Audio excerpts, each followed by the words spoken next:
Hello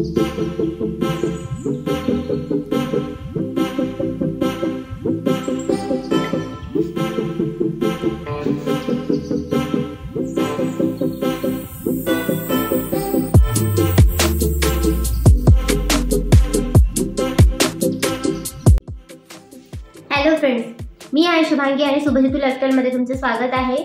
तर चला मग आजच्या खूप छान असं मजेदार रेसिपीला सुरुवात करूया। त्याआधी जर माझ्या चॅनलवरती तुम्ही पहिल्यांदा आले असेल तर प्लीज या चॅनलला लाईक शेअर सबस्क्राईब करायला अजिबात विसरू नका आणि बेल आयकॉन जे बाजूचे असते ते घंटी दाबायला विसरू नका। म्हणजे काय होईल, तुम्हाला माझ्या ज्यावेळी मी माझे व्हिडिओज अपलोड करते त्यावेळी तुम्हाला डायरेक्ट त्या व्हिडिओवर त्याची नोटिफिकेशन येईल आणि मग तुम्ही त्याच वेळेवरती सगळ्यात आधी माझे व्हिडिओज बघू शकाल। चला मग जास्त न बोलता व्हिडिओला सुरुवात करूया। तर इथे तुम्ही बघू शकाल, इथे तिळाचं पॅकेट दिसत असेल तुम्हाला, तर ही डीमार्टमधून आणलेले स्वच्छ तीळ आहे। यांना साफ करायची अगदीच गरज पडत नाही। सो इथे मंद आचेवर मी भाजून घेत आहे हे तीळ आणि मम्मी मला इथे मदत करत आहे आणि म्हणजे मम्मीच करत आहे, मी थोडीशी हेल्प करते। सो हे तीळ मस्त भाजून घेतलेलं आहे आणि त्याला मिक्सरमधून ग्राइंड करून घेत आहे। थंडे झाले की एकदम मंद आचेवर मस्त भाजून घ्यायचे आहे, त्याचा मस्त सुगंध सुटेपर्यंत। आणि तुम्ही बघू शकाल हे थोडं जाडसर झाले तर याच्यापेक्षा थोडंसं आपल्याला फाईन करायचे आहे आणि तुम्ही बघू शकाल या पद्धतीने। तर इथे 1 किलो तिळाला मी 1.5 किलो गुळ मी यूज करत आहे। तुम्हाला गोड किती आवडतं त्या हिशोबाने तुम्ही कमी जास्त करू शकता। तर आता डिंकाचे लाडू बघूया। तिथे मम्मी गुळ किसत होती यासाठीच, आणि आता डिंकाचे लाडवाचे साहित्य बघून घेऊयात आपण। तर इथे मी वाळलेला जे अद्रक असते म्हणजे सूट पावडर ते घेतलेलं आहे, इथे तुम्हाला दिसत असेल।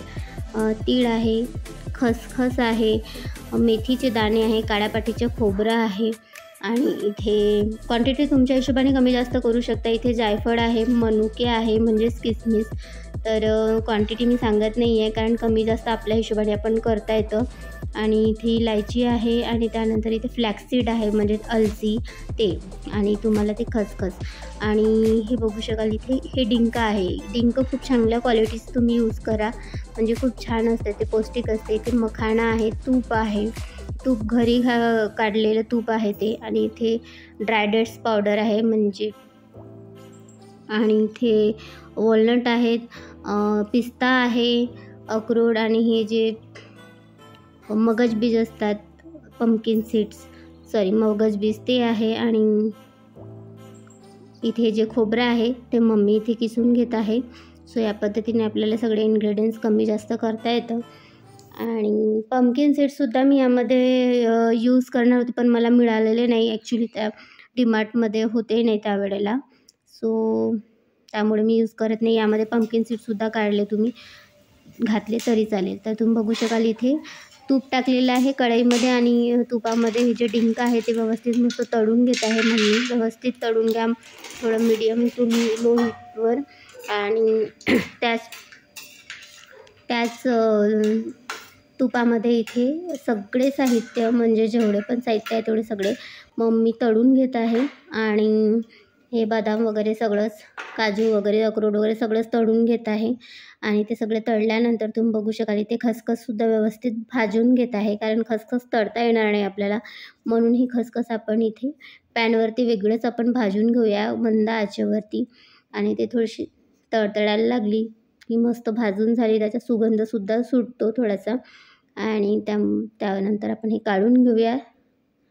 आणि तुम्ही बघू शकाल इथे सगळे साहित्य भाजून घेतलेलं आहे। इथे फ्लॅक्सीडसुद्धा भाजून घेतलेली आहे आणि सगळ्या गोष्टी इथे तळून झालेल्या आहेत। तुम्ही बघू शकाल हे सगळे तळताना मी दाखवू शकत नाही कारण व्हिडिओ खूप मोठा झालेला असता, त्यामुळे मग मी हे सगळे तळताना दाखवलं नाही।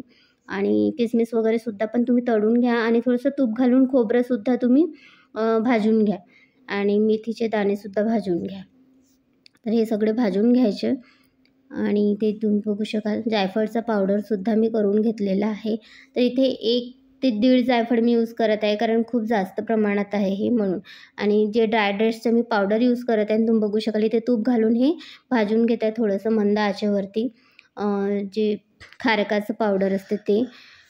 आणि हे सगळे बाकी सगळे साहित्य होते त्यांना सगळं मिक्सरमधून ग्राइंड करून घेतले आणि त्यानंतर मग हे ड्राय डेट्सचं पावडर म्हणजे खारकाचं पावडर इथे भाजून घातलेले आणि हे सगळे साहित्य आपण आता एकत्र करून घेऊयात, एकजीव करून घेऊयात. आणि हे सगळे एकदम फाईन पावडर करायची गरज नाही आहे. थोडेसे त्यामध्ये त्याचं जाडसरपणा असायला पाहिजे, म्हणजे ते दाताखाली आले की खूप टेस्टी वाटतात, छान वाटतात. सो जेवढं पावडर झालं तेवढं होऊ द्यायचं आणि काही जर त्यामध्ये राहिलं तर ते राहूही द्यायचं, म्हणजे असं एक्झॅक्ट आपल्याला पल्समध्ये फिरवण्याची गरज पडणार नाही. सो या पद्धतीने तुम्ही बघू शकाल सगळे साहित्य एकजीव करून घेत आहे, मिक्स करून घेत आहे इथे. आणि आता हे जे डिंकाचे लाडू असतात ना, यामध्ये खूप साऱ्या गोष्टी कमी जास्त करता येतात. काही लोक इथे गहू, थोडंसं फुटाणे, थोडंसं हे घालतात. सो मी ते घालत नाही आहे. आणि तुम्ही बघू शकाल इथे खसखससुद्धा आता मिक्स करून घेऊयात आपण. आणि आता थोडंसं तूप गरम करून घेऊयात या लाडवामध्ये घालायसाठी. तर इथे तूप पण कमी जास्त आपल्या हिशोबाने करता येते, तुमचे लाडू किती आहेत त्या हिशोबाने. अगदीच जास्त तूप घातलं तरी काही फरक पडत नाही, छानच असते, हेल्दीच असते आणि रोजचं आपल्याला एकच लाडू खायचं असते. सो जास्त तूप घातलं तरी काही फरक पडत नाही. सो यामध्ये थोडंसं तुपामध्ये आपण हे जे गूळ किसून घेतलेलं होतं, बारीक करून घेतलं होतं ते घालून घेऊयात, मेल्ट करून घेऊयात बेसिकली. आणि तूप व्यवस्थित मेल्ट झालं की आपलं हे जे मिश्रण आहे यामध्ये आपल्याला ते घालून घ्यायचं आहे. सो इथे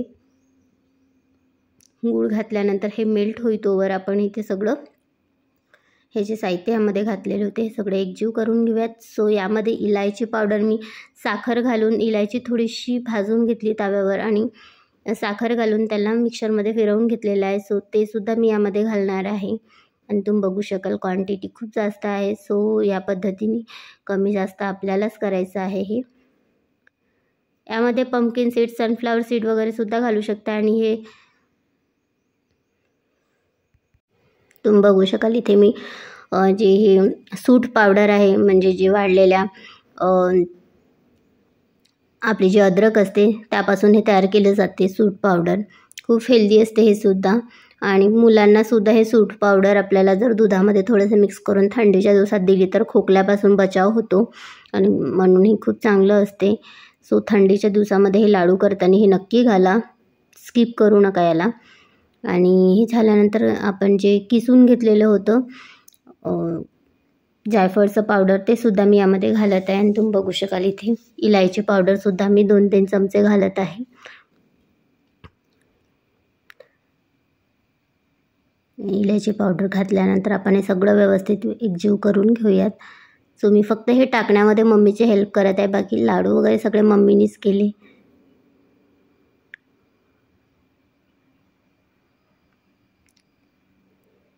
ॲक्च्युली माझ्या डिलेवरीमध्ये पहिल्या डिलेवरीमध्ये सुद्धा मी हे लाडू मस्त भरभरून खाल्लेले होते आणि आतासुद्धा मी हे छान प्रमाणात बनवून घेतले का मोठ्या डब्यामध्ये भरून. अगदीच 2 महिने चालतील एवढे मी लाडू करून घेतले एका वेळेस. आणि तुम्ही बघू शकाल इथे तर मी हे थोडेसे जाडसर वगैरे पण केले. आणि तो जो आपलं जे गूळ आपण मेल्ट करायला ठेवलेलं होतं ते सुद्धा मेल्ट झाल्यानंतर हे मिक्स करून आपण आता व्यवस्थित हे मिक्स करून घेऊया, एकजीव करून घेऊयात आणि त्यानंतर लाडू वळायला घेऊयात. तर या पद्धतीने तुम्ही बघू शकाल. तर तुम्हाला आयडिया आलीच असेल हे लाडू कसे वळायचे. जर आपल्याला कमी जास्त वाटले, लाडू जर वळता आले नाही तर तूप तुम्ही यामध्ये घालू लाडू वळू शकता. थोडंसं अगदीच बनले नाही तर थोडंसं पाणी गरम करा आणि तो गरम पाणी थोडासा घाला, अगदीच लाडू वळता येईल एवढंच, जास्त नाही. आणि गरम गरम तुम्ही हे करून घेऊ शकता. सो व्हिडिओ आवडला तर लाईक, शेअर, सबस्क्राईब करायला अजिबात विसरू नका अशाच छानशा रेसिपीसाठी. आणि रेसिपी आवडली तर कमेंटमध्ये नक्की सांगा तुम्हाला कशी वाटते ही. आणि तुम्ही बघू शकाल इथे फ्लॅक्सीडसुद्धा खूप हेल्दी असते. सो हे सुद्धा नक्की टाका आणि सबस्क्राईब करायला अजिबात विसरू नका. चला बाय.